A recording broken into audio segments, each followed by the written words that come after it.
Meta just unveiled the Ray-Ban Meta display, the extra advanced newest generation of the Ray-Ban lineup, with AI, audio, speakers, cameras, a monocle display, and even a wristband able to read your brain signals. If it feels like science fiction, it's because it is. But with all this feature and these investments from Meta directly, can the other glasses still compete? Is this the only direction for the future of smart glasses? Yes and no, and for more than a reason. On the channel I actually reviewed the different smart glasses even more advanced that Meta just presented. Here for example are the Rocket glasses and here the Ray Neo X2 that are a bit in the same category. But I want to talk mostly about this, the VeryEvilShadow G1. We actually reviewed these on the channel if you compare them with the Ray-Ban Meta glasses, and these are very particular because they actually took a completely different approach from what Meta is doing right now. More utilitarian and more glasses focused, if that makes any sense. I'll explain it better,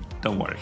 In fact, it seems like Meta is trying to substitute our smartphone that we use every single day, trying to put the foundation of what is going to be the next computing platform. But is this really the right way to do it? Is this what glasses should be? So in this video I would like to take a step back and try to compare these glasses not just for what they are, but for what they represent. To understand which direction, which kind of glasses is the right for you, and what is the actual future of smart glasses, which one it should be. And you might be surprised that there are still many reasons to actually still prefer one to the other. So well, let's get into it.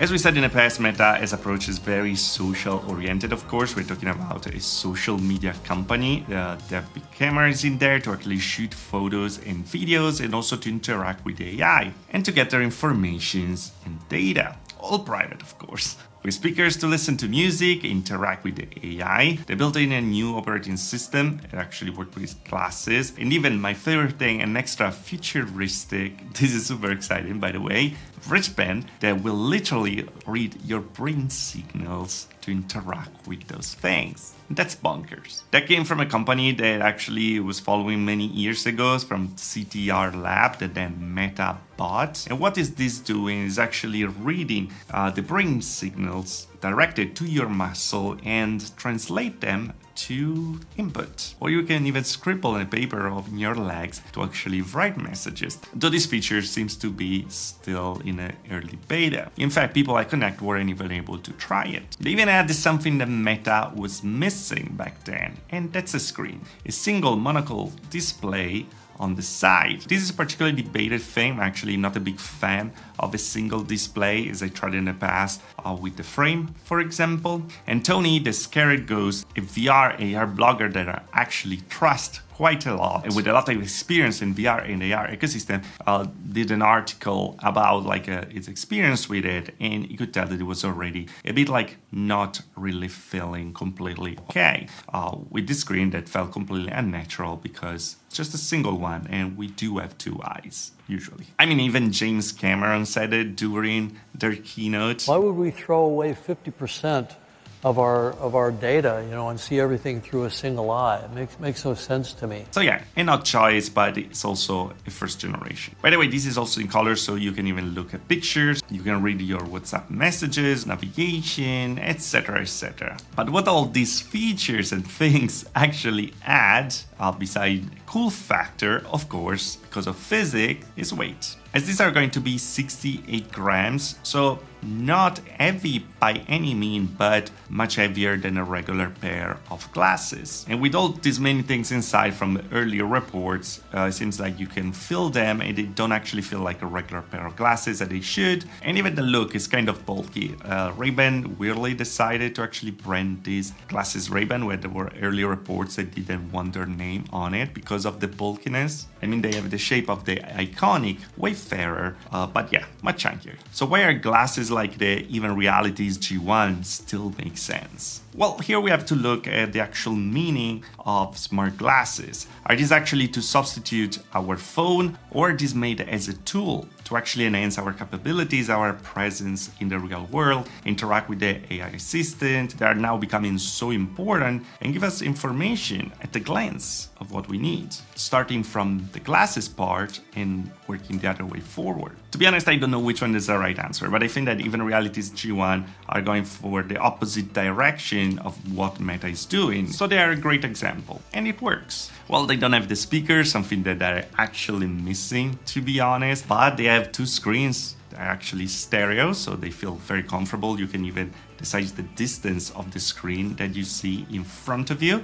For example, right now I'm reading a teleprompter and the distance is just right behind camera. That's pretty convenient. And even a position to don't get in the way, so they can be higher up or lower down, but still in a natural spot because of stereo. And you can use these screens for many things, of course. Teleprompter, as I'm doing right now, for translations, AI, news. They feel like an HUD, like a personal Pip-Boy, let's say. Also because the screen is actually green. Making it feel like a tool, something that you use when you need.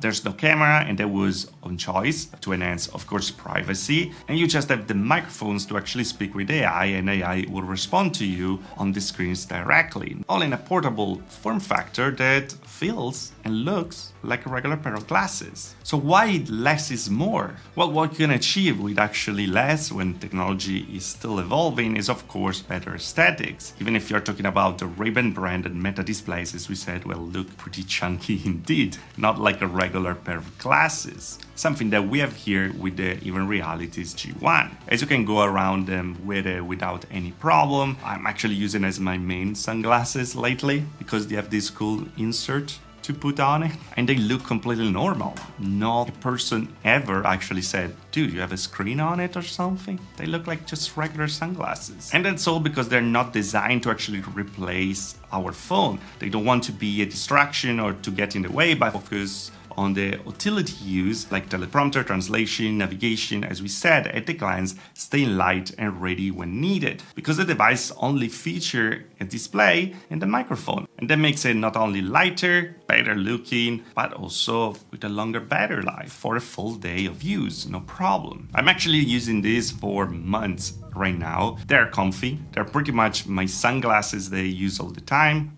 The perk of having a screen, as we said, and I will never use them when the battery is dead because yeah, they look good, and look is king when it comes to glasses. Would I like for them to have a camera on it? Maybe. Would I like to have audio on it? Absolutely. But that's a kind of a choice, and that's a fact of physics. If we start to add all those things with the technology we have right now, we might get much bigger glasses. And then, is this still the glasses category we're looking for? We can't escape the fact that glasses need to be light enough to be worn all day. If not, there's no reason to wear glasses. It's just another accessory that you have to bring with you. So it's very interesting to see how different companies actually approaching to solve this problem of smart glasses. If I look at the market right now, I'm super excited because we have many different choices and there's not a wrong one. Things are coming out every single second. And yeah, I'm absolutely excited about Meta. Not hyped because I can see there's some limitation of it, but it's again a first generation thing, so jank is to be expected. But having a lot of experience with other glasses, I'm really a bit concerned by the choices they're making. I think their lineup with the regular glasses without the screen will still be much more relevant. And the fact that Meta is Meta, we know they treated data in the past, Cambridge Analytica. But what do you think about it? Should we chase already all the function and functionalities possible, even making glasses that are not as comfortable or not as